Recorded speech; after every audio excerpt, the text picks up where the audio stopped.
আল্লাহর রহমত থেকে নিরাশ হইও না। নিশ্চয়ই কাফের সম্প্রদায় ছাড়া আল্লাহর রহমত হতে কেউ নিরাশ হয় না। সূরা ইউসুফ ৮৭। মানুষ নিরাশ হয়ে যাবার পরে তিনি বৃষ্টি বর্ষণ করেন এবং স্বীয় রহমত ছড়িয়ে দেন। তিনি কার্যনির্বাহী, প্রশংসিত। সূরা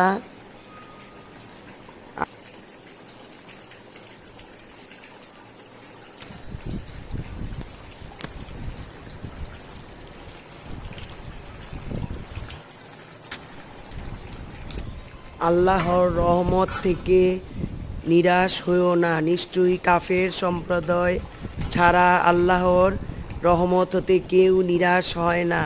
সূরা ইউসুফ ৮৭ নং আয়াত। মানুষ নিরাশ হয়ে যাবার পরে তিনি বৃষ্টি বর্ষণ করেন এবং স্বীয় রহমত ছড়িয়ে দেন। তিনি কার্যনির্বাহী, প্রশংসিত।